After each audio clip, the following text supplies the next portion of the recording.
Bonjour, bienvenue sur Objectif Math. Dans cette vidéo, nous corrigeons l'exercice 17 sur les variables aléatoires définies sur les espaces probabilisés finis. En voici l'énoncé. On considère des variables aléatoires, x indice 1, etc. jusqu'à x indice n, indépendantes. Et on suppose que pour tout i compris entre 1 et n, la variable x indice i suit la loi de Bernoulli de paramètre 1 sur i. On définit alors la variable aléatoire grand N indice n égale à 0 si toutes les variables aléatoires x indice i sont égales à 1, et dans le cas contraire, grand N indice n est égal au minimum des entiers k tels que x indice k soit nul. On demande 1. De trouver la loi de la variable aléatoire grand N indice n, 2. De déterminer la limite de l'espérance de grand N indice n lorsque petit n tend vers l'infini, 3. De déterminer la limite de la variance de grand N indice n lorsque petit n tend vers l'infini, et enfin 4. De faire quelques simulations avec Python. Question 1. Déterminons la loi de grand N indice n. L'image de grand N indice n est l'ensemble des entiers compris entre 0 et petit n. L'événement grand N indice n égale à 0 est égal à l'intersection de tous les événements x indice i égale à 1.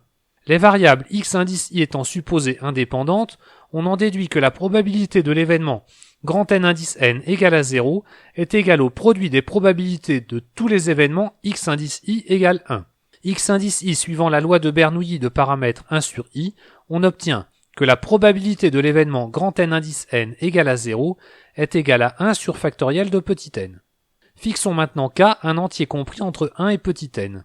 L'événement grand N indice n égale à k est égal à l'intersection des événements x indice i égale 1 lorsque i varie entre 1 et k-1 et de l'événement x indice k égale à 0. Toujours par l'indépendance des variables aléatoires x indice i, on obtient que la probabilité de l'événement grand N indice n égale à k est égale au produit des probabilités des événements x indice i égale 1 lorsque i varie entre 1 et k-1, facteur de la probabilité de l'événement x indice k égale à 0. Ce qui donne que la probabilité de l'événement grand N indice n égale k est égal à k-1 divisé par factoriel de k. Résolvons maintenant la question 2 en calculant l'espérance de grand N indice n. Par définition, cette espérance est égale à la somme pour k variant de 0 à petit n de k facteur de la probabilité de l'événement grand N indice n égale k. Le terme pour k égale à 0 étant nul, on peut faire démarrer la somme avec k égale 1.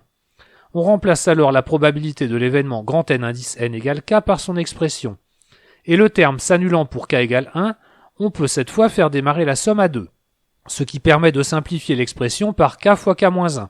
Et en effectuant une translation d'indice, on obtient finalement espérance de grand N indice n est égale à la somme pour k variant de 0 à n-2 de 1 sur factoriel k. On connaît cette somme qui converge vers exponentielle de 1 lorsque petit n tend vers l'infini. Dans la question 3, on calcule la variance de grand N indice n.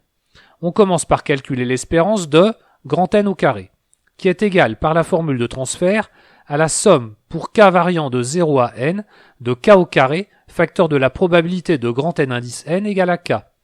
Comme tout à l'heure, les deux premiers termes sont nuls et on peut faire démarrer la somme avec k égale 2. On peut donc à nouveau simplifier par k fois k-1. Et il reste la somme pour k variant de 2 à n de k sur factoriel k-2.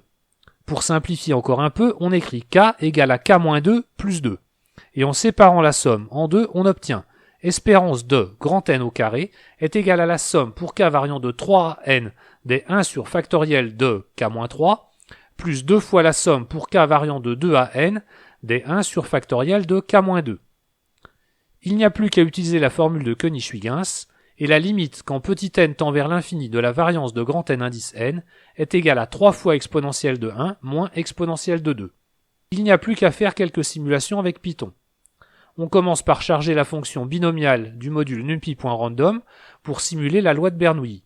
On charge également le module numpy sous l'alias np.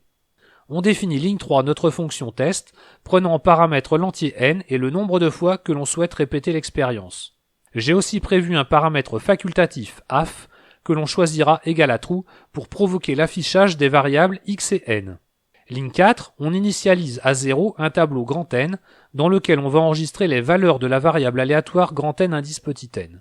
Ligne 5, on lance une boucle pour calculer les variables aléatoires x indice i successivement. En précisant le paramètre répète, on obtient pour chaque i fixé les valeurs de x indice i en une seule commande pour toutes les expériences. Ligne 8, on calcule alors la variable grand N qui va prendre la valeur de i à deux conditions.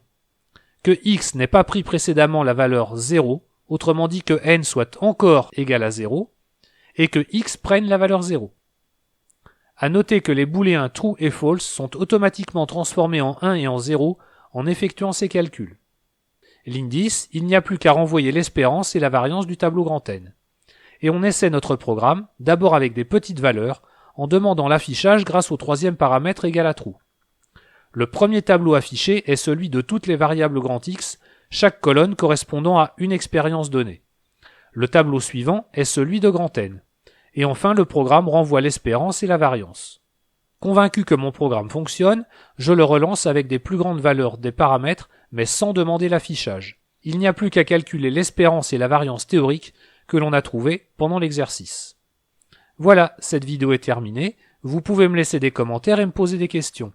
Vous pouvez maintenant aller suivre la vidéo suivante dans laquelle on corrige l'exercice numéro 18. À bientôt sur Objectif Math.